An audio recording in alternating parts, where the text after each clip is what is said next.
उत्तर प्रदेश के मुख्यमंत्री योगी आदित्यनाथ ने रविवार को वक्फ संशोधन कानून का विरोध करने पर विपक्षी दलों पर जमकर हमला बोला। मुख्यमंत्री ने वक्फ को लेकर विपक्ष पर गुमराह करने का आरोप लगाया और कहा कि वक्फ कानून के नाम पर हिंसा भड़काई जा रही है। उन्होंने पश्चिम बंगाल में मुर्शिदाबाद हिंसा पर चिंता जताई। लखनऊ में डॉक्टर भीमराव अंबेडकर सम्मान समारोह को संबोधित करते हुए मुख्यमंत्री ने कहा कि पश्चिम बंगाल के मुर्शिदाबाद में 3 दलित हिंदुओं की निर्मम हत्या हुई है। ये वही दलित, वंचित और गरीब हिंदू हैं जिन्हें इस जमीन का सर्वाधिक लाभ मिलने वाला है। उन्होंने कहा कि इन्हें भय है कि दलितों, वंचितों और गरीबों को अगर हाई राइजिंग बिल्डिंग मिल जाएगी तो वोट बैंक समाप्त हो जाएगा। गुमराह करने की राजनीति हमेशा के लिए समाप्त हो जाएगी, इसीलिए ये हिंसा भड़का रहे हैं।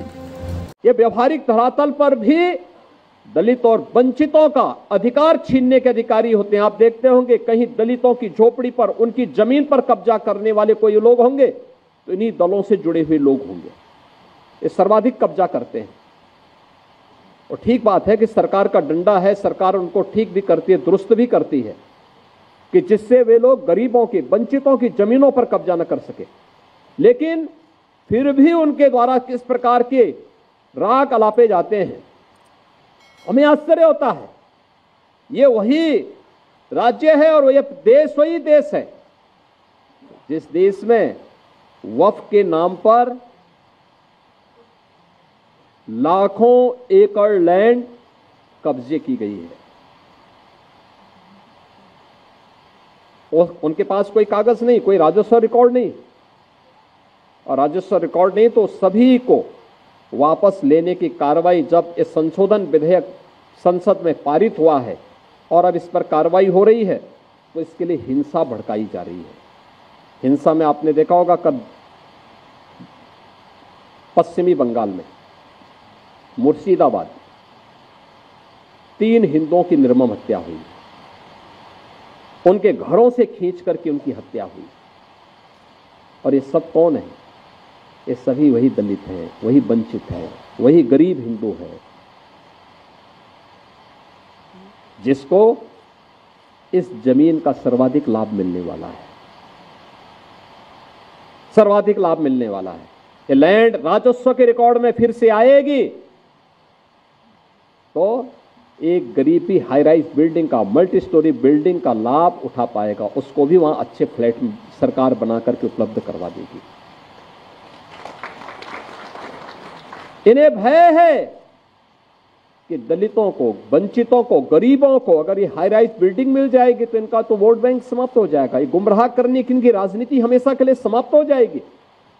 इसलिए लोग हिंसा भड़का रहे हैं, हिंसा का रास्ता अपना रहे हैं। आप देख रहे होंगे सिटीजनशिप अमेंडमेंट एक्ट पारित होने में जिसका लाभ सर्वाधिक पाकिस्तान, बांग्लादेश या अफगानिस्तान में जो वंचित हिंदू था, दलित हिंदू था, उनको भारत की नागरिकता देने का काम, जो किन्हीं कभी भी भारत में आए थे, 5 वर्ष पहले आए थे, उनको जब नागरिकता देने के कार्यक्रम को प्रधानमंत्री मोदी जी ने आगे बढ़ाया, इन्होंने पूरे देश के अंदर आंदोलन शुरू कर दिया, अभियान चालू कर दिया, बड़े बड़े आंदोलन किए, तोड़फोड़ की, आगजनी की। लेकिन सरकार ने भी दृढ़ता के साथ उसका सामना किया और सामना करते हुए आज इस नागरिकता देने का कार्यक्रम प्रारंभ किया है। कहां जाएगा? पाकिस्तान में, बांग्लादेश में पीड़ित हिंदू कहां जाएगा? और हिंदुस्तान की तरफ ही आएगा। दुनिया के अंदर कहीं भी कोई पीड़ित हिंदू होगा वह आकर के अंततः हिंदुस्तान में ही आएगा और वह भारत में आकर के ही शरण लेने के लिए मजबूर होता है। लेकिन कांग्रेस और समाजवादी पार्टी या टीएमसी जैसे दल हमेशा इसमें बाधक रहे हैं और उन लोगों ने उन्हें दोयम दर्जे का नागरिक बनाने का काम किया, शरणार्थी के रूप में रखा। लेकिन भारतीय जनता पार्टी ने उन्हें अपनाया।